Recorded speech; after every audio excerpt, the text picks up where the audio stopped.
자, 124페이지 잠깐만 하나만 체크하고 넘어갈까요? 124. 제가 이 교재를 쓸 때 그 내용이 끝나는 부분에 뭔가 요약하는 내용들을 적어드렸어요. 그 부분을 잘 보시면 돼요. 그래서 핵심 요약이 있습니다. 제일 밑에 보시면. 있죠? 네. 124. 핵심 요약. 1번 볼게요. 거미주비로는 수요와 공급의 시차 때문에 발생하죠. 시간 차이. 이 시간 차이는 수요의 비탈 혁성 때문에 발생한다. 공급의 비탈 혁성. 공급의 비탈 혁성. 그 말은 짓는데 생산하는데 시간이 걸리기 때문에. 그래서 모든 재화에 적용되는 게 아니라 농수 축산물 그리고 부동산 등에만 적용이 되더라. 그 다음 2번. 모형이 제일 중요했었는데 우린 뭐만 외운다? 수탄, 수만. 공탄발 이런 거 외우지 마세요. 수탄, 수만 외워놓으면 공급이 더 탄력적이면 반대일 거잖아요. 같으면 돌고 돌 것이고. 그래서 수요가 더 탄력적이라는 얘기는 수요 곡선의 기울기가 더 작은 것이다. 탄력성과 기울기의 크기는 반대라고 그랬어요. 반대. 그래서 뭘 씌워서 비교한다? 절대값. 그래서 기울어진 방향을 띈 거다. 그 다음 3번. 공급자는 짱구라고 적혀 있죠, 여러분? 제가 개론 시간에서 얘기하는 짱구란 앞짱구, 뒷짱구를 얘기하는 게 아니라 약간 합리적인 판단을 못할 때 짱구라는 얘기를 쓴 거예요. 그래서 공급자가 만약에 현재 폭등된 가격에 반응해서 미래 공급량을 결정짓지 않고 미래 가격을 정확히 예측해서 미래 공급량을 결정지었으면 초과 공급 없고 초과 수요 없고 가격 폭등 폭락은 발생하지 않는다. 맞죠? 네. 그래서 반드시 거미주비로는 공급자가 현재 가격에만 반응해서 미래 공급량을 결정짓는다는 가정이 필요합니다. 절대적으로. 꼭 기억하셔야 돼요. 그 다음 4번. 거미집은 주거용, 상업용, 공업용 건물 중에 뭐에 더 강하게 반응하는지를 기억해 주셔야 되는데 사실은 시장에 나가보면 주택은 대체할 게 좀 더 많나요? 주택은 쌓여져 있는 양이 있죠. 그러니까 초과 수요가 발생해도 기존에 있던 주택량으로 어느 정도 해소가 가능하다고요. 그럼 초과 수요가 적게 나타나니까 가격 폭등 적게, 가격 폭락도 적게 발생해요. 근데 상업용, 공업용 건물은 기존에 쌓여진 양이 별로 많지 않잖아요. 그래서 얘는 거미주비론이 좀 더 크게 발생합니다. 근데 그 이유를 기억하실 필요가 없어요. 그래서 얘를 외우시는 방법은 저를 보세요. 거미집은 공급자가 짱구면 거미집에 걸리나요? 피하나요? 피하겠죠. 그래서 공급자는 짱구여야 되고 그 다음 거미집은 저를 보세요. 이렇게 발길에 걸리나요? 거미집이 얼굴에 턱하니 걸리나요? 얼굴에 턱하니 걸리죠. 상공에 치죠. 그 거미집은 상공에 더 강하게 발생한다. 이러면 끝난다고. 됐죠? 그 다음 5번. 단기에 생산된 양은 저장이 불가능하기 때문에 단기에 다 팔아치워야 돼요. 그래서 못 팔아치울 것 같으니까 배추밭을 트랙터로 갈아 엎어버리겠죠. 저장에 비용이 많이 드는 재화들에 적용된다. 지금 그 얘기예요. 그 다음 6번. 부동산, 농산물 등 공급에 시간이 많이 소요되는 재화에서만 적용되더라. 그런데 제가 지금 수요자는 짱구라는 표현 썼나요? 수요자. 아니죠. 그러니까 수요자는 바로바로 반응이 가능해요. 거미주비론에서. 그러니까 현재 가격에 반응해서 현재 수요량이 결정되는 거고 미래 가격, 미래 수요량이에요. 공급만 한 기씩 차이가 발생하죠. 왜? 짓는데 시간이 걸리니까. 그것만 정리해 두시면 됩니다. 그럼 틀리실 내용이 없어요. 자, 이제 넘어가시고 136 부동산 시장론이 있는데 이 부분에서 나오는 문제들이 딱딱 정해져 있죠, 사실은. 그래서 140페이지 보세요. 그래서 부동산 시장론을 이제 공부를 하는데 시장의 개념에 대해서 설명을 드릴게요. 시장은 수요와 공급이 만나서 보이지 않는 손 가격에 의해서 수요량과 공급량이 결정되는 곳이잖아요. 맞죠? 그래서 거래가 이루어지는 곳을 시장이라고 합니다. 그때 시장의 유형에서 구체적 시장은 구체적 장소가 있는 거였죠? 총론에서 공부했던 거. 그래서 남대문 시장, 동대문 시장 가면 있다? 그 장소에 있어요. 그러면 구체적 시장에서 사고 파는 물건들을 보면 이동이 가능한 물건들인가요? 그래서 팔겠다는 사람이 자기가 들고 와서 그 장소에서 깔아놓고 자신의 점포에다가 진열을 해놓은 상태에서 사겠다는 사람이 오면 사서 가지고 나르는 거죠. 그런데 부동산은 이동이 가능하다, 불가능하다? 불가능하니까 구체적 장소가 존재한다, 존재하지 않는다? 존재하지 않는 추상적 시장이 된다는 거죠. 기본적으로는 그 내용이 됩니다. 그래서 부동산 시장의 개념, 특성을 이제 볼 때, 자, 칠판만 그대로. 부동산 시장은 과다한 법적 제한이 있나요? 내 거라고. 내가 돈이 많다고 그래서 계속해서 주택을 마음대로 보유할 수 없잖아요. 그럼 세금을 많이 때려버리죠. 그래서 여러 가지 과다한 법적 제한이 있어서 시장 기능이 약화되고, 매매 기간이 장기간이 소요된대요. 우리가 이 분필을 제가 하나를 살 때 장기적인 고려를 통해서 사지 않는다고 그랬죠? 왜냐하면 싸니까. 근데 부동산은 비싸기 때문에 신중한 고려가 필요하다. 그래서 매매 기간에 장기간이 소요된답니다. 그 다음 시장이 지역별로 국한되죠. 바로 대답할 수 있는지 질문 드릴 거예요. 지역에 국한됐다, 국지라는 표현이 나오면 얘는 부동성과 관련이 있다, 부증성과 관련이 있다? 지역 뜨면 무조건 부동성. 생산 뜨면 부증성. 소모 뜨면 영속성. 대체 뜨면 개별성. 네. 그런 내용들. 그 다음 4번. 수요 공급 조절에 곤란성이 있죠. 그래서 토지의 경우에 토지의 수요가 증가해도 토지의 공급량을 늘릴 수 없죠. 부증성 때문에. 물리적 토지의 공급량은 가격이 올라가도 하나도 못 늘리니까 수직선이 되더라. 그런데 용도적 공급은 가능하다. 특정 용도 토지의 가격이 올라가면 다른 용도의 토지를 용도 전환해서 공급량은 어느 정도 증가 가능하다. 우상향하는 곡선. 이런 식으로 얘기했던 겁니다.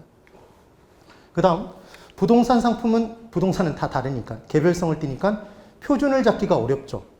비표준화성의 특성을 띠고 부동산 거래를 하면 웬만하면 공개를 하나요? 비공개하나요? 비공개. 예전에 세금 무서워서라도 공개를 안 하겠죠. 그럼 거래가 비공개되니까 거래에 은밀하게 이루어진다는 얘기죠. 거래가. 그럼 이 거래 정보를 입수하기 위해선 정보 비용이 발생할까요? 그 정보를 입수하기 위해. 만약에 다 공개되어 있다면 비용을 들여서 그 정보를 살 필요가 없잖아요. 그래서 거래의 비공개성, 거래의 은밀성 때문에 정보 비용이 발생하고 시장은 조직을 짜기가 어렵다고 얘기를 합니다. 개별성의 특성 때문에. 그리고 부동산은 고가성을 띠니까 자금을 얼마만큼 유용할 수 있는지, 끌어당길 수 있는지가 유효 수요에 직접적인 연결이 된다. 그 내용이 되겠죠. 이런 특성들이 있어요. 그리고 부동산 시장의 이제 기능에는 실제 부동산 시장에서 토지를 사고 팔면 토지는 자원이죠, 여러분. 그럼 토지를 파는 사람이 토지를 사는 사람에게 자원을 배분해 주는 거잖아요. 토지라는 자원을. 토지는 3차원 입체 공간이죠. 공간의 배분 기능이 있다라고 보는 겁니다. 그리고 실제 부동산 시장에서 부동산과 현금을 교환하죠. 부동산과 부동산을 교환하기도 하죠. 그래서 교환하는 기능이 있다고 얘기를 하고 부동산 시장은 부동산 시장에 참여하는 매도자, 매수자, 공인중개사, 감정평가사 등에게 부동산 시장과 관련이 있는 사람들에게 정보를 제공하는 기능도 있죠. 되셨죠? 그래서 시험 문제에서 기능과 특성을 구분하는 문제가 나올 수도 있습니다. 많이 중요하진 않아요. 그래서 얘를 기억하실 때 무엇 하는 기능을 붙였을 때 자연스러우면 얘는 기능, 자연스럽지 못하면 특성 이렇게 들어가시면 돼요. 한번 해볼게요. 부동산 상품의 비표준화성 하는 기능 자연스럽나요? 자연스럽지 못하나요? 아니 읽어보면 부동산 상품의 비표준화성 하는 기능 그러면 이상하죠? 어색하니까 얘는 기능이다 특성이다? 특성이란 얘기입니다. 특성. 그럼 이번엔 거래의 비공개성 하는 기능 이상하죠? 이거 이상하지 않으면 다 외워야 돼요. 어색하죠? 그러니까 얘도 특성이에요. 그런데 자원 및 공간에 배분하는 기능 자연스럽죠? 그러니까 얘는 뭐다? 기능인 거죠. 판단되셨죠? 그렇게 기억하시면 돼요. 그 다음 효율적 시장 이론이라는 게 있대요. 효율적 시장 이론. 그럼 효율적 시장 이론에서 내용을 이제 정리해 보면 지금 142, 143, 145 이 내용들을 정리를 해드린 거예요. 많이 중요하니까 이렇게 치고 넘어갔을까요? 별로 중요하지 않으니까? 별로 중요하지 않으니까. 그래서 이 부분에서 시험 문제는 그 정도 개념만 잡으면 되고 146페이지 부분에 단기 시장과 장기 시장이 있는데 이 부분에서는 이것만 하나 기억하시면 돼요. 잠깐만. 저를 보세요. 단기에는 공급량 늘릴 수 있나요? 없죠. 없죠. 그러면 주택시장에서 지금 거미집 이론에서 공부한 내용 그대로 대입시키면 돼요. 주택시장에서 균형 가격이 형성돼 있었는데 이 시장 내에 어떤 이유로 그 지역 시장에 대기업이 하나 유입돼서 들어온 거예요. 이전했어요. 대기업이 이전돼서 들어왔어요. 그럼 인구 유입이 많이 이루어질까요? 직원들이 따라 들어올 거 아니에요. 맞죠? 그러면 부동산 수요가, 주택 수요가 증가해요? 증가하지 않아요? 증가하죠. 그래서 단기에 수요 증가가 나타났어요. 그럼 가격이 폭등되나요? 어느 정도만 올라가나요? 폭등해요. 왜 폭등하죠? 바로 공급을 늘릴 수가 없으니까. 이게 단기죠. 그럼 단기에는 기본적으로 수요가 증가해도 공급을 늘릴 수가 없죠. 그럼 거래량이 변해요? 변하지 않아요? 공급량이 변하지 않으면 거래량은 변하지 않는다고 그랬죠, 아까. 그럼 단기에는 거래량은 불변인데 가격만 폭등되겠죠. 그럼 단기에 기존의 공급자가 초과이윤을 누릴까요? 계속 그 얘기를 했잖아, 지금. 초과이윤 누리죠. 그럼 경쟁이 나타나요? 신규 공급이 증가하죠. 신규 공급이 가능한 게 장기죠. 그럼 장기에는 공급의 증가로 수요만큼 공급이 증가되는 경우가 있고 수요보다 적게 공급되는 경우가 있고 수요보다 공급이 더 많이 공급되는 경우도 있겠죠. 그럼 장기적으로 초과 수요가 조금 발생하는지 초과 공급이 조금 발생하는지 없는지에 따라 가격은 변하겠네요. 이게 장기 균형이죠. 그럼 어찌됐건 장기적으로는 거래량은 증가하나요? 수요도 늘었고 공급도 늘었으니까. 핵심 포인트는 장기에는 공급량 증가가 가능하잖아요. 그게 포인트인 거죠. 그때 가격의 변화는 이미 공부를 끝냈는데 우리가 첫 번째 날인가 두 번째 날인가에 이쪽 칠판에 와서 이 지점에 와서 제가 뭘 그렸었냐면 생산의 3요소, 4요소는 경영을 포함시키면 4요소. 그래서 각각의 단위당 생산 비용을 더하면 전체 생산비. 공급자는 쎄 빠지게 만들어 놓고 손해를 볼 수는 없기 때문에 적어도 공급 비용 이상은 가격으로 받으려 든다. 그래서 비용이 곧 가격이다. 그게 비용 방식, 원가 방식이라고 그랬죠. 그래서 비용 속에는 이미 정상이윤이 포함되어 있기 때문에 비용과 가격이 같아지면 뭐만 누리고 끝난다? 정상이윤만. 근데 비용보다, 절 보세요. 비용보다 가격이 높아지면 비용이 낮아져서 가격이 높거나 가격이 올라가서 가격이 높으면 초과이윤 발생한 거죠.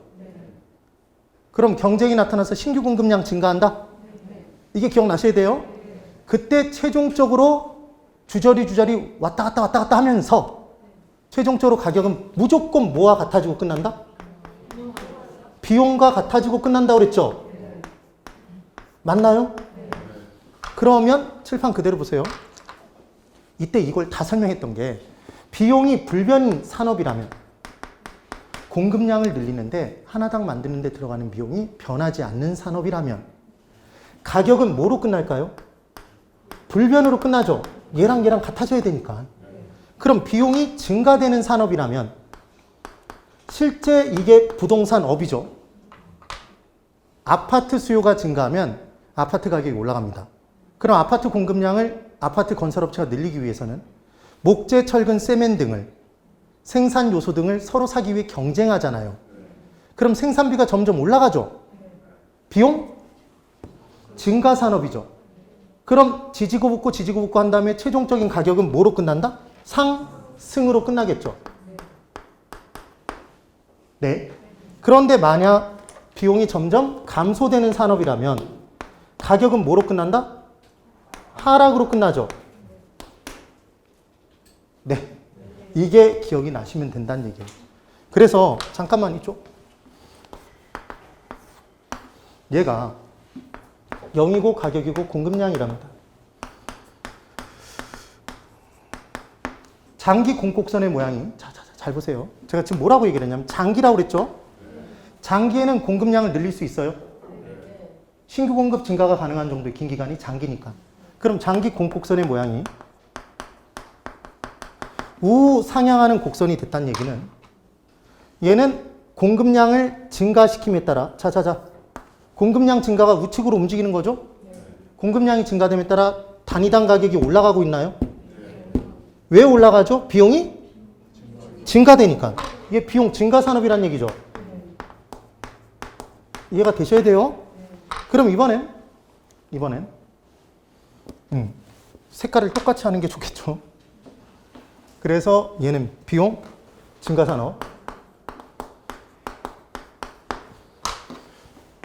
장기 공곡선의 모양이 이렇게 수평선이래요. 장기 공곡선의 모양이 수평선이랍니다. 그럼 공급량이 증가해도 가격이 불변이죠? 가격이 불변이란 얘기는 뭐가 불변? 비용 불변 산업이란 얘기죠. 됐어요? 그 다음 이번에는 장기 공곡선의 모양이 우하향하는 곡선으로 그려졌다면 얘는 공급량이 증가함에 따라 단위당 가격이 점점 내려가고 있죠? 그럼 단위당 가격이 왜 내려가죠? 비용이 감소되니까. 그래서 장기 공곡선의 모양은 산업의 종류를 알려주고 있나요? 비용 증가 산업인지 비용 불변 산업인지 비용 감소 산업인지를 주고 있잖아요. 그럼 우리는 얘만 알면 가격이 최종적으로 어떻게 변할지를 알 수 있다, 장기적으로? 지금 그 얘기인 거죠, 지금. 그래서 처음 출발은 뭐 증가로 출발하는데? 수요 증가로 출발했죠? 그럼 가격이 올라갔어요, 단기에. 근데 공급량이 증가가 안 되니까 거래량 불변, 가격은 폭등으로 끝났죠. 근데 장기적으로는 공급량이 증가가 가능하죠?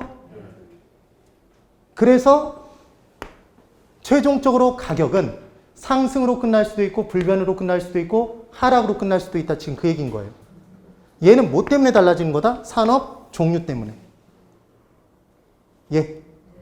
그럼 제가 질문을 드리면 맞는지 틀린지만 판단해 보세요. 실제로 이게 만약에 문제 나오면 이렇게 나오겠죠. 수요 증가 시 산업의 종류가 비용 불변 산업이라면 이렇게 준다고요. 그럼 저는 주저리 아무것도 안 보고 비용 불변 이렇게 동그라미 쳐놓고 풀어요. 그래서 끝에를 봤더니 가격은 상승으로 끝난다 이렇게 문제를 준다고요. 그럼 O다 X다? 무조건 X예요. 무조건. 가격은 불변이에요. 이해가 되세요? 그러면 잠깐만, 얘 가격이 불변이 됐다는 얘기는 균형인 거예요? 아니 가격이 불변이라는 얘기는 변하지 않았다는 건 뭐와 비교했을 때 변하지 않았다는 얘기인가요? 원래 균형 가격이 있었겠죠, 여러분? 원래 균형 가격이 얘가 1억으로 출발했다 그러면 1억이 있었겠죠? 그럼 수요가 증가해서 균형이 깨져서 가격이 올라갔던 거잖아요. 그렇죠? 그럼 공급이 증가한 거예요, 장기적으로? 근데 가격이 다시 1억이 됐대요. 이게 불변인 거잖아요. 그러면 초과 수요가 있어요, 없어요? 전과 비교했을 때 초과 수요가 없어져 버렸다는 얘기죠. 다. 싸그리 다. 초과 공급도 없죠. 그러니까 가격이 불변이죠. 그럼 얘는 뭐만큼 공급이 증가한 거예요? 수요 증가한 만큼 공급이 증가한 거죠. 맞나요? 이 얘기인 거예요. 수요가 10 늘었으면 얘도 10 늘었다는 얘기죠. 만들어달라는 양만큼 만들어준 거지. 불변산업일 때. 그런데 얘가 칠판 그대로 가격이 1억 1000으로 끝났답니다. 상승으로 끝났죠? 가격이 상승으로 끝났잖아요. 그럼 전에보다 뭐가 발생한 거예요? 초과 수요가 어느 정도 발생한 거죠. 그럼 얘는 수요 증가보다 공급이 더 많이 증가한 거예요? 적게? 공급 증가가 더 적은 거죠. 그럼 공급이 왜 만들어달라는 양만큼 못 만들어줬냐면 비용이 점점 증가되니까, 부담스러우니까 만들어달라는 양만큼 못 만들고 수요보다 적게 증가했겠죠. 그래서 초과 수요로 가격이 상승으로 끝났다는 얘기예요. 그럼 이번에는 가격이 하락으로 끝났다는 얘기는, 그래서 얘가 9,000이 됐다면 만약에 원래 가격보다 떨어졌죠. 그럼 얘는 수요 증가보다 공급 증가가 더 많았다는 얘기죠. 왜 공급을 더 많이 했냐면 하나당 만드는 데 들어가는 비용이 점점 주니까 신나서 더 만든 거지. 네. 그럼 어찌됐건 장기적으로는 공급은 증가했나요? 장기적으로 공급 증가했죠. 그러니까 거래량은 무조건 다 증가죠. 산업 종류와 상관없이. 가격의 변화만 뭐에 일치시키면 끝? 비용과 일치시키면 끝. 이게 장기 균형의 내용인 거예요. 이게 끝인 거예요. 더 이상 설명할 것도 없어요. 그래서 148까지 제가 파란색으로 체크를 해놓고 쭉 설명드렸고 148페이지의 핵심 요약에 지금 설명드린 내용을 깨알같이 다 적어놨어요. 한번 읽어보세요. 되셨죠? 네, 됐습니다. 그 다음 149에 효율적 시장 이론과 할당 효율적 시장이라는 게 있어요. 이 부분의 내용이 시장론에서는 나올 수 있는 아주 중요한 부분 중에 하나인 거죠. 계산 문제도 나올 수 있고. 그리하여 이제 개념을 잡아보면, 자, 여러분, 여기 보세요. 지금, 잠깐만 저를 보세요. 첫날, 두 번째 날, 세 번째 날, 제가 계속해서 모든 총론 부분을 설명할 때도 시장에 대해서 설명을 드리면서 넘어갔어요. 맞나요? 두 번째 날도, 세 번째 날도. 왜냐하면 부동산학에서 제일 중요한 게 경제론이기 때문에 계속 설명을 드렸는데 경제론에서 균형가격과 균형거래량의 변화를 따지고 유량저량을 공부하고 했던 모든 내용들의 이유가 신규 주택의 공급은 바로 늘리기 어렵다는 거죠. 그래서 시장에서 신규주택 수요가 증가하면, 주택 수요가 증가하면 가격은 폭등할 수밖에 없다. 그걸 계속 얘기하기 위해서. 그래서 공급이 바로 증가되지 못하니까 나온 이론이 뭐다? 거미집 이론이죠. 그래서 올라간 가격이 있으면 걔는 정상적인 가격이 아니라 왜곡된 가격이라고 표현한다는 걸 기억하라는 얘기죠. 계속 그 얘기인 거예요. 그리고 꼭 따라가야 될 게 초과이윤이 발생하면 경쟁은 나타난다. 신규 공급이 증가한다. 뭐가 없어질 때까지만? 초과이윤이 없어질 때까지만. 그게 뭐와 뭐가 같아지는 점? 비용과 가격이 같아지는 점. 그것만 끝. 그 얘기예요. 자, 이제 효율적 시장 이론을 우리가 근래에 경험하고 있죠. 자, 절 보세요. 어떤 한 사람이 개발 정보를 가지고 있어요. 어떤 한 사람만 개발 정보를 가지고 있다고요. 그럼 그 사람은 개발이 될 땅으로 보이니까 그 땅의 가치가 더 높게 보이겠죠. 개발 후의 가치는 당연히 올라갈 거니까. 그럴 거예요. 그런데 그 땅 주인은 그 개발 정보를 모르죠. 네? 그럼 개발되면 3억인데 땅 주인은 그걸 모르니까 1억에 팔겠다고 내놓을 수도 있을까요? 네? 그렇겠죠. 그러면 개발 정보를 가진 사람은 가지지 못한 사람에 비했을 때 초과한 이윤을 누릴 수 있나요? 원래의 가치보다 더 싸게 사니까? 그게 정보의 차이에 의해서 발생하는 정보의 경제적 가치죠. 그래서 우리는 효율적인 건 좋은 건가요? 나쁜 건가요? 그냥 대답해 보세요. 효율적인 건 좋은 거예요? 나쁜 거예요? 좋은 거죠. 그럼 효율적인 시장일수록 초과한 이윤을 누리는 사람이 많아져야 돼요? 적어져야 돼요? 많아져야 돼요? 적어져야 되죠. 우리가 LH 사태에 분노하는 이유는 그 정보를 지들은 알고 우리는 모르는 상태에서 지들이 초과이윤을 누리니까 승질나는 거잖아요. 맞죠? 그래서 기본적으로는 정보가 아무리 좋은 개발 정보가 있더라도 만약에 가정을 해서 어떤 지역이 개발될지 모든 사람이 다 알아요. 그 개발 정보를 다 알고 있었어, 우리가 모두. 그러면 그 정보를 지고 사러 가보면 이미 올라 있나요? 토지 소유주가 바보가 아닌 이상 당연히 그 개발됐을 때의 가치를 반영해서 더 올려버리겠죠. 그럼 초과한 이윤을 누릴 수 있어요, 없어요? 제값에 사야 되니까 초과이윤을 못 누리겠죠. 그래서 아무리 유용한 정보도 그 정보가 공유된 순간, 사는 사람과 팔 사람 사이에 공유된 순간 뭘 누릴 수 없다? 초과이윤을 누릴 수 없다. 그럼 어떤 한 사람만 정보가 있고 누구는 없으면 초과이윤을 누리겠네요? 그럼 정보가 아직 현재 가치에 반영되지 않은 상태라면 싸게 사서 비싸게 팔아서 초과이윤을 누릴 수 있겠네요? 그래서 우리는 어떤 정보를 가지고 어떤 효율적 시장에서 초과이윤을 누릴 수 있는지 없는지를 시험 문제로 내죠. 이게 포인트인 거죠. 그럼 고개 그대로 드시고 정보의 종류는 몇 개가 있죠, 여러분? 과거의 정보, 현재 정보, 미래 정보. 그래서 과거의 정보까지만 반영되어 있으면 반영되는 정도가 약하다? 약성. 현재 정보까지 반영되어 있으면 중간이다? 중강성. 미래 정보까지 반영되어 있으면 강하다? 강성 효율적 시장 이렇게 얘기를 해요. 그래서 반영된 정보를 가지고는 초과이윤 못 누립니다. 그래서 우리가 기억했던 게 이런 내용들을 공부한 거죠. 자, 이쪽. 시장의 효율성은 주식시장에서 출발했다는데 별로 중요하지 않아요. 그래서 주식시장에서 실제로 금융감독원이 정말 엄벌로 다스리는 경우가 회사 관계자가 내부 정보를 가지고 거래하는 경우죠. 네. 그래서 회사에서 뭘 신기술을 개발했어요. 그럼 걔를 공시하게 돼 있잖아요. 공개적으로 알리게 돼 있는데 그때 그 정보를 띄우기 전에 먼저 주식을 산 거예요. 그 정보를 가지고. 그럼 그 사람 초과이익 누리겠죠?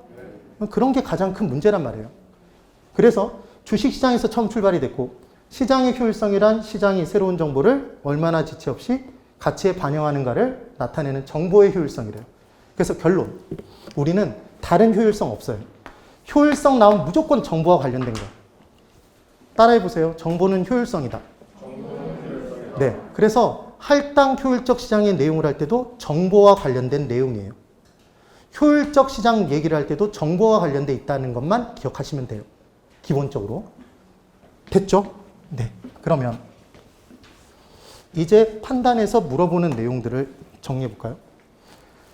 새로운 정보가 지체 없이 가치에 반영되는 시장을 얘를 효율적인 시장이래요. 그러니까 효율적일수록 초과이익을 누릴 수 없는 겁니다. 바로바로 반영될 테니까.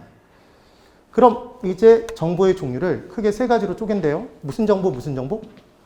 과거 정보, 현재 정보, 미래 정보. 그래서 얘를 뭐라고도 표현하냐면 과거 정보는 이미 과거에 공표된 정보인가요? 맞아요. 그럼 현재 정보는 현재 공표된 정보죠. 그럼 미래 정보는 현재까지 공표되지 않은 정보네요. 그 얘기인 거예요. 그때 정보가 떴다고 해서 무슨 결론에 도달할 수 있는 게 아니라는 얘기를 했습니다. 그럼 정보를 분석해야 될 거잖아요. 그럼 과거의 정보는 이미 산술화, 수치화돼 있다? 얼마로. 그래서 산술화된 정보를 지금 오버를 하면서 올렸죠? 산술화된 정보를 분석하는 건 무슨 분석? 기술적 분석. 따라해보세요. 기술적 분석. 잘하셨습니다. 그래서 오늘 술이 땡기겠죠? 그래도 참아야죠. 술술. 그래서 기술적 분석이라고 하면 무슨 정보 분석? 과거 정보. 그럼 현재 정보를 분석하는 건 무슨 분석이라 한다? 기본적 분석. 그래서 각각의 분석을 가지고 초과이익을 누릴 수 있느냐 없느냐를 물어봤을 때 이쪽을 보세요.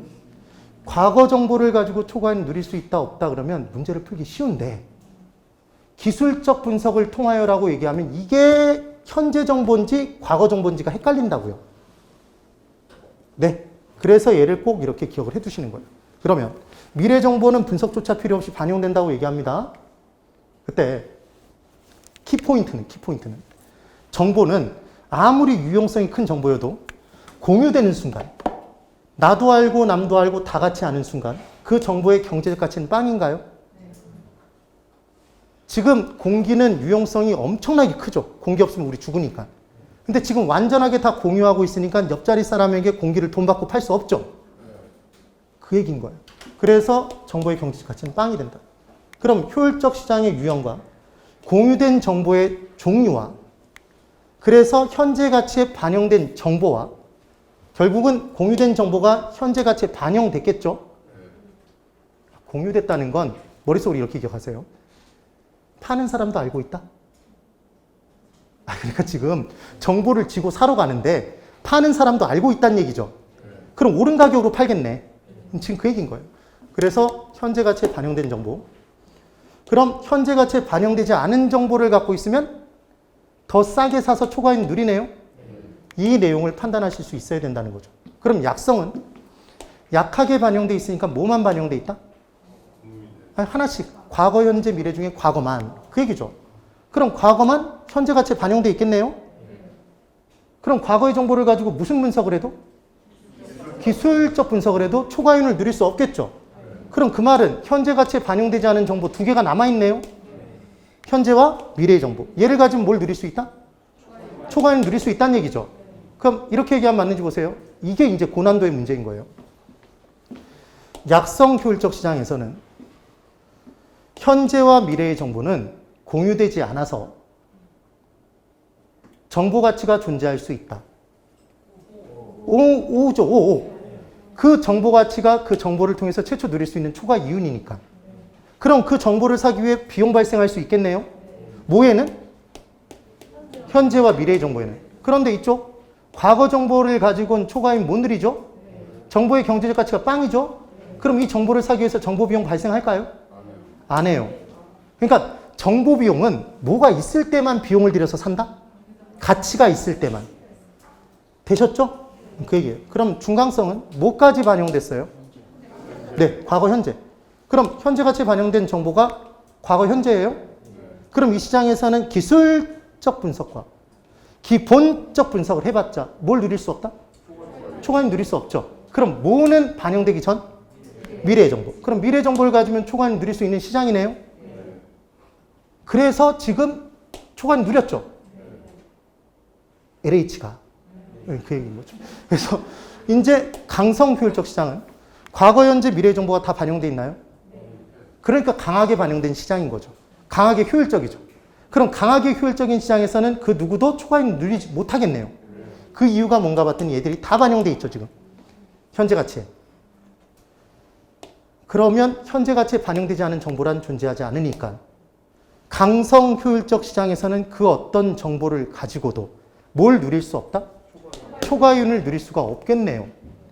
그런데 현실의 부동산 시장에서는 미래 정보를 입수하면 현재 공표되지 않은 정보를 입수하면 초과이윤 누리더라? 실제로? 그래서 부동산 시장에서는 뭐까지는 나타나지 않는다? 강성 효율적 시장까지는 나타나지 않고 중강성 효율적 시장까지 나타난다고 보는 겁니다. 되셨죠? 예, 이 내용.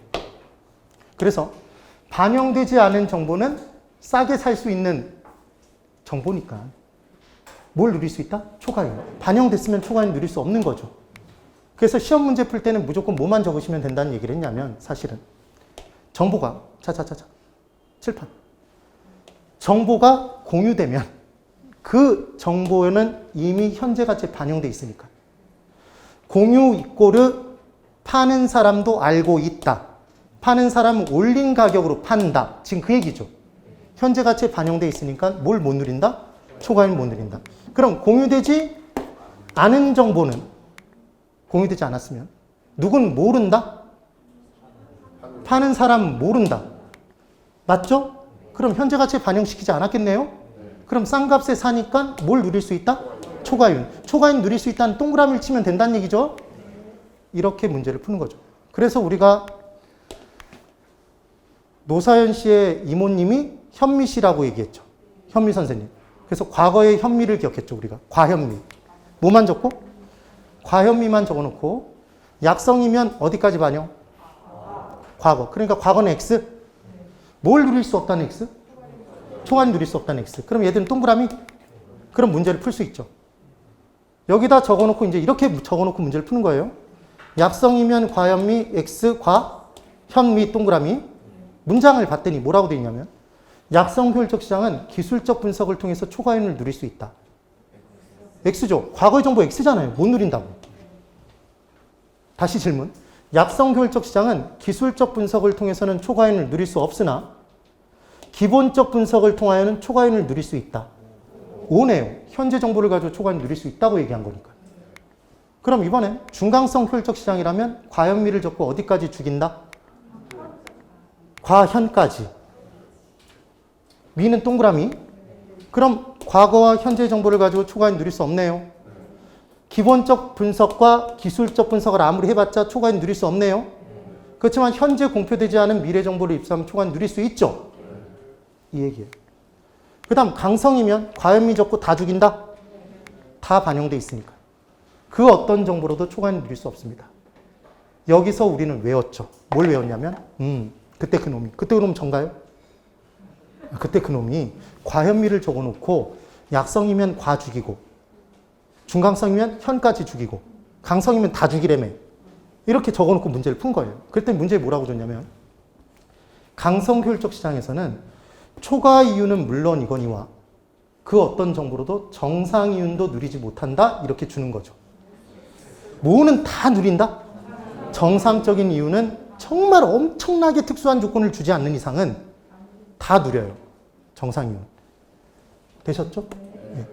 그래서 문제, 저를 믿고 대답하셔야 돼요. 기억나시는 분도 있고 기억이 안 나시는 분도 있을 거예요. 지역 지구제가 실시가 되면 사후적 독점자는 초과 이윤은 물론이거니와 정상 이윤도 누릴 수 없다. X예요, X. 왜 X예요? 정상 이윤은 누리는 거예요. 되셨죠? 비용 속에는 항상 정상 이윤 포함되어 있나요? 네. 그런 내용들이 기억이 나셔야 돼요. 잠깐만. 그러면 이 내용이 지금 151페이지까지 있는 내용이었고, 있죠? 네. 그 다음 152페이지의 내용이 있어요. 그 부분의 개념을 한번 설명을 드려볼게요. 연결시켜서.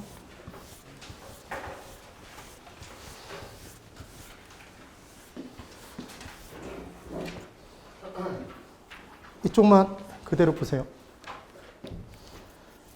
자, 여러분. 완전 경쟁 시장의 내용은 딱 한 가지를 주의 깊게 보시면 돼요. 그냥 들어보세요. 완전 경쟁 시장은 완전한 정도로 경쟁이 나타나는 시장이죠. 그러면 서로 다른 물건을 파는 사람은 경쟁을 할까요? 안 해요. 그때부터 이제 공부를 했으니까 그 재화가 대체재라면 경쟁하겠죠. 뭐 이런 얘기를 하는데 그러지 마시고 자동차를 파는 사람과 감자를 파는 사람은 경쟁 안 해요. 동일한 제품이어야 완전한 경쟁이 되죠. 근데 자동차가 벤츠와 티코예요. 경쟁 안 하죠. 그러니까 동일한 품질일 때 완전한 경쟁이 되겠죠. 동일한 품질의 동일한 제품을 거래할 때. 또 하나, 수요자가 한 명이고 공급자가 다수가 되면 완전한 정도로 경쟁을 하나요? 수요자가 왕인가요? 수요자가 왕이죠. 공급자가 한 명이고 수요자가 다수가 되면 이번엔 공급자가 왕이죠. 그럼 완전한 정도로 경쟁이 나타난다고 볼 수 없어요. 수요자와 공급자들은 다수 대 다수 속에 파묻혀야 되겠죠. 그래야 완전한 경쟁이 돼요. 그 다음 시장에 들어와 있는 사람만 수요 공급을 할 수 있다 그러면 완전한 경쟁이 이루어지지 않아요. 짜고 칠 가능성이 점점 높아지니까. 그러면 완전한 정도로 경쟁이 나타나는 시장에서는 바로바로 균형이 형성되나요? 초과 이윤이 존재할 이유가 없잖아요. 여유가. 그럼 수요가 증가하면 바로 공급이 꼭 그만큼 증가한다는 얘기죠? 시장 진출이 용이한 거예요. 그럼 수요자 입장에서도 대체할 공급자가 세고 셌죠? 수요의 가격 탄력성이 완전 탄력적이죠. 그래서 가격을 조금이라도 올리면 하나도 못 팔아요. 그래서 그 시장에서는 하나의 물건이면 하나의 가격이 성립하죠. 그게 일물일가의 법칙이었죠. 결정타. 여기선 딱 하나를 건지면 된다고 그랬어요. 누구는 정보가 있고 누구는 정보가 없으면 완전한 경쟁을 한 건가요? 아니죠. 맞죠? 그럼 완전한 정도로 경쟁이 되기 위해서는 완전한 정보의 공유가 이루어져야 될 거예요. 그러면 정보의 차이가 없네요. 다 똑같은 정보를 가졌잖아요. 그러니까 정보의 경제적 가치는 빵인 시장이겠네요. 완전 경쟁 시장은. 그럼 정보 비용이 발생할 수 없는 시장이겠네요. 그럼 최종적인 초과이윤이 존재할 수 없는 시장이 완전하게 경쟁이 나타나는 시장이죠. 이해가 되셨어요? 그럼 불완전하면 누구는 정보가 있고 누구는 정보가 없죠? 그럼 정보의 경제적 가치가 있나요? 있죠. 지금 본 것처럼. 그럼 정보 비용이 발생하겠네요? 그럼 정보 비용을 얼마만큼 지불하느냐에 따라서 최종적으로 남는 게 있을 수도 있고 없을 수도 있겠죠. 네. 그래서 이제 최종적으로 남는 것의 여부를 따질 때 152페이지 중간에 그림이 있죠. 그림. 그 내용을 한번 보는 거죠. 이걸 잘 보셔야 돼요.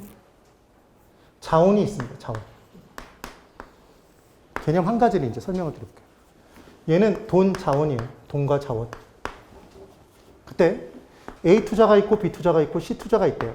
개념을 이해하시면 돼요. 수익률이 얼마냐면 얘가 10%, 10%, 10% 똑같답니다.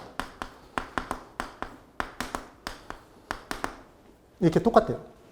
그러면 지금 모든 투자 부분의 수익률이 동일하죠, 여러분? 그럼 돈 자원이 B에만, A에만, C에만 몰릴 이유가 있나요? 없죠. 그럼 얘가 골고루 이렇게 나눠질까요?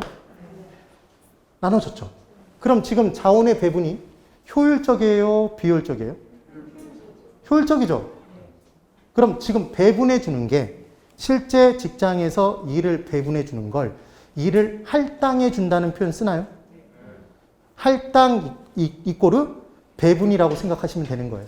그럼 지금은 할당이 돈 자원의 할당이 효율적인가요? 비효율적인가요? 골고루 나눠줬죠? 그럼 나눠주는 게 효율적이잖아요. 얘가 바로 지금 1번은 할당이 효율적인 거죠?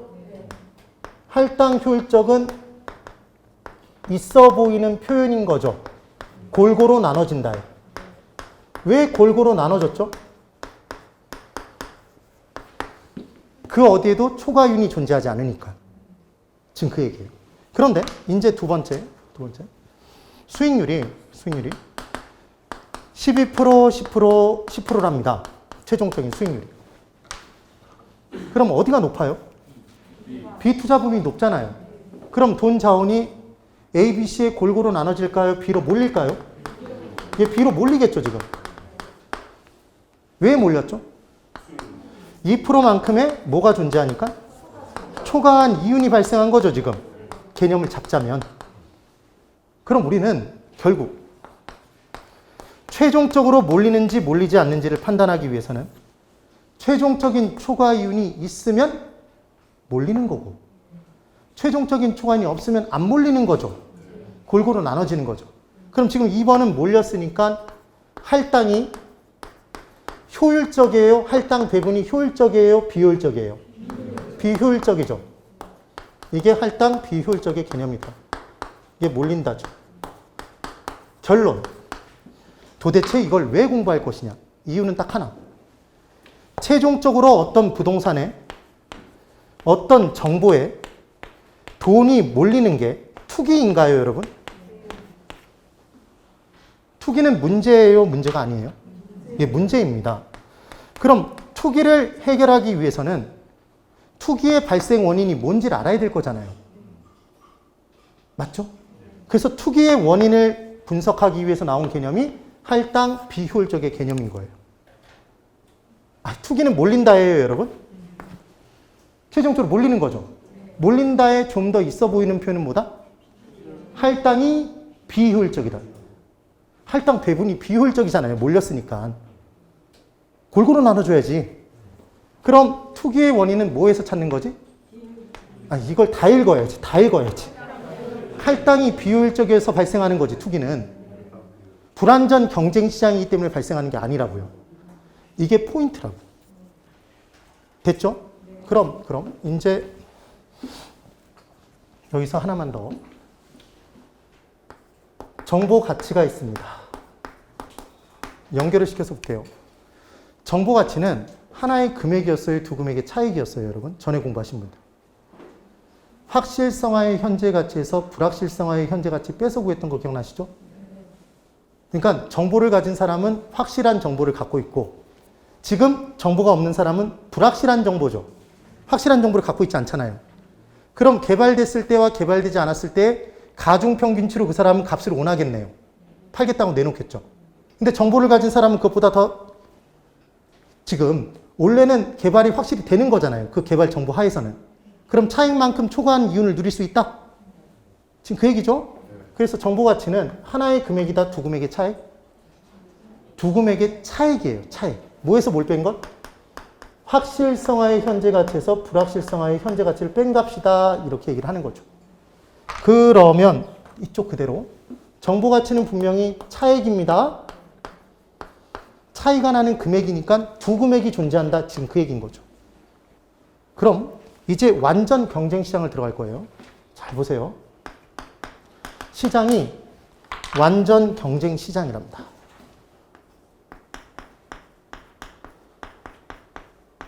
그럼 완전 경쟁 시장이라면 완전한 정보의 공유가 이루어진 시장인가요?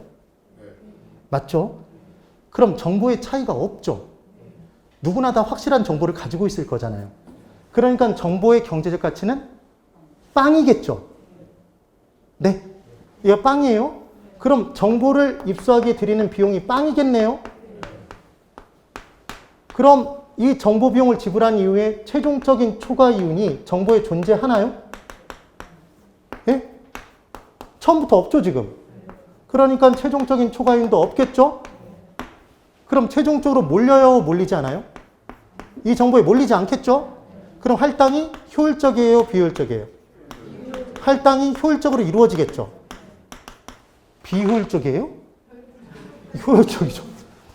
여러분, 작은 눈이 커지는 모습을 보고 계시는 거예요. 깜짝 놀랐죠. 이렇게 커질 수 있다는 걸. 그러면 이제 이쪽 보시고. 잘 보세요. 이번에는 불안정 경쟁 시장이래요. 그럼 불안정 경쟁 시장이면 정보의 공유가 이루어져 있나요? 아니죠. 그럼 누구는 정보가 있고 누구는 정보가 없어요? 그럼 정보의 경제적 가치가 존재하네요? 그래서 얘가 얼마인가 봤더니 1,000만 원이래요. 1,000만 원. 그럼 이 정보에 최초 존재하는 초과 이윤이 1,000만 원이죠? 이 확실한 정보를 가지면 1,000만 원만큼의 초과 이윤을 누리는 거잖아요. 근데 이 정보를 공개되어 있지 않으니까 사기 위해선 비용을 들여야 되죠. 그래서 정보 비용이 얼마가 들었냐면 얘가 1,000만 원이 들어갔대요. 그럼 이 정보는 쓰잘데기가 없는 정보죠.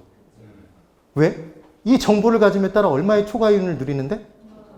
정보를 가지지 못한 사람보다 1,000만 원만큼의 초과이윤을 누리는데 그 정보를 정보 비용 1,000만 원을 들여서 입수하면 정보 비용을 지불한 이후에 최종적인 초과이윤이 빵이 되죠. 그럼 이 정보에는 돈이 몰려요? 몰리지 않아요? 몰리지 않죠. 할당이 효율적인 시장이 되겠죠. 됐죠? 그런데 이번엔 불안정 경쟁 시장이래요. 뭔가를 지금 정확히 설명드리기 위해서 그래요. 불안전 경쟁 시장이어서 얘가 정보의 경제적 가치가 1,000만 원이랍니다. 이때 이 정보를 500만 원을 지불해서 입수할 수 있대요. 그럼 500만 원의 정보 비용을 지불한 이후에 최종적인 초과 이윤이 이 정보에 얼마 존재하죠? 500만 원 존재하죠? 몰려요? 몰리지 않아요? 최종적으로? 몰리겠죠? 그럼 할당이 효율적이에요? 비효율적? 할당이 비효율적이라 투기 발생하나요? 얘는 투기 발생했죠, 지금? 그러면 이쪽을 그대로 보세요. 완전 경쟁 시장이면 완전한 정보의 공유가 이루어졌죠? 그 어떤 정보로도 초과이윤 못 누리죠? 그럼 최종적으로도 반드시 초과이윤 빵이죠? 그러니까 반드시 할당 효율적 시장이 되나요? 네. 지금 뭔 얘기를 했냐면 처음부터 없었으면 반드시 최종적으로도 없죠? 그래서 완전 경쟁 시장이면 반드시 할당이 효율적인 시장이 된다. OX? O인 거예요. O. 완전하게 경쟁이 나타나는 시장에서는 투기는 발생할 수 없어요. 아예. 그런데 현실의 부동산 시장은 완전 경쟁 시장이다. 불안전? 불안전하죠. 네. 그래서 불안전 경쟁 시장에서 정보 가치가 존재합니다. 불안전하니까 누구는 정보가 있고 누구는 정보가 없으니까. 뭐가 있어서? 차이가 있어서. 정보의 차이가. 차이가 있는 거죠. 최초 초과인이 존재하는 시장이에요. 정보에. 그때 그 정보 비용을 뭐랑 똑같이 지불하게 만들면 정보 가치와 정보 비용을 똑같이 지불하게 만들면 얘 지불한 이후에 최종적인 초과이윤은 빵이 됨에 따라 할당이 효율적인 시장이 되나요? 투기를 막을 수 있죠. 뭐 해도? 불안전해도 최종적인 초과이윤은 빵이 될 수 있다고요. 되셨어요? 그럼 결론. 불안전 경쟁 시장인 부동산 시장에서 투기를 근절하는 방법은 최종적인 초과이윤이 없어지게 만들면 되네요. 최종적으로 그래야 몰리지 않죠. 그 방법은 정보 가치와 정보 비용을 똑같이 만드는 거죠. 정보 가치보다 싼 정보 비용으로 정보를 입수하지 못하게 만들면 불안정 경쟁 시장인 부동산 시장도 할당이 효율적인 시장이 돼서 투기를 막을 수 있다. 지금 그 얘기인 겁니다. 그럼 이쪽 불안정 경쟁 시장 지금 1,000만 원 떴어요. 그때 정보 비용이 더 작으면 최종적인 초과이윤이 있죠. 그래서 투기가 발생했잖아요. 지금 뭐가 다르기 때문에? 정보 가치와 정보 비용이 다르죠. 얘 정보 가치와 정보 비용 같죠? 빵빵으로. 그러니까 정보 가치와 정보 비용이 다르면 최종적인 초과이윤이 존재해서 최종적으로 몰리죠. 고로 결론. 칠판 다 왔습니다. 여기까지 보고 끝낼 것 같아요. 정보 비용을 기준으로, 얘를 지불하기 이전에 최초 초과이윤 여부는 정보의 공유 여부를 가지고 판단하죠. 네. 그래서 완전하면 공유가 다 돼 있으니까 정보가치 빵. 네. 완전 경쟁시장. 최초 초과이윤 없죠? 얘 공유돼 있지 않으면 불안정 경쟁시장 공유돼 있지 않으니까 차이 발생해서 차익 발생. 정보가치 있죠? 최초. 그때 정보비용 지불한 이후에 최종적인 초과 이윤을 가지고 존재 유무를 가지고 할당 비효율적을 판단하죠. 할당 효율적과 비효율적을. 지금 그 얘기가 되는 거예요. 반드시 꼭 기억을 해주셔야 돼요. 그래서 지금 152 페이지에 괄호 2번에 중간 괄호 2번에 부동산 시장과 할당 효율성 부분에 동그라미 2번 파란색 글씨 부동산 시장에서 정보의 차이에 따라 존재하는 초과 이윤이 초과 이윤을 획득하는 데 드는 비용과 일치한다면 그 말은 정보 가치와 정보 비용이 일치한다면 최종적인 초과 이윤이 0이 됨에 따라 부동산 시장도 할당 효율적일 수 있다. 맞나요? 네. 3번. 그래서 할당 효율적 시장은 완전 경쟁 시장에서만 존재하는 것이 아니라 부동산 시장과 같은 불완전 경쟁 시장에서도 존재한다. 맞죠? 그래서 얘를 외울 때 이렇게 외우시라는 얘기했죠. 우리 MM으로. 불한당. 설경구 씨 나온 영화가 있었죠. 그래서 불할당이죠, 실은. 불도 할당 효율적 시장은 될 수 있죠. 뭐와 뭐가 같아지면? 정보 가치와 정보 비용이 같아지면. 그래서 153페이지 결론. 동그라미 2번, 제일 위. 153. 부동산 시장의 투기 현상은 불안정 경쟁 시장이기 때문에 발생하는 것이 아니라 할당 효율적이지 못하기 때문에 발생하는 것이다. 됐죠? 꼭 기억하십시오. 심화학습의 정보가치 계산하는 문제부터는 다음 주에 좀 설명을 드리고 도시지대이론 이런 부분들은 제가 지금 PPT를 굉장히 압축시켜 놨어요. 빨리 나가버리려고. 안 하는 게 아니라 설명을 다 드리면서 넘어갈 겁니다. 예, 오늘 사실은 제가 수업을 진행할 때 평소보다 말 속도를 한 1.2배속 정도 높인 거예요. 따라오셨으면 대단한 겁니다. 자체 제가 배속을 했죠, 지금. 다음 주도 자체 배속으로 1.2배속으로 진행을 할 거예요. 열심히 따라오시면 되고 좋은 결과 있을 거라고 믿어 의심치 않습니다. 네, 오늘 여기까지 진행할게요. 대단히 수고 많으셨습니다.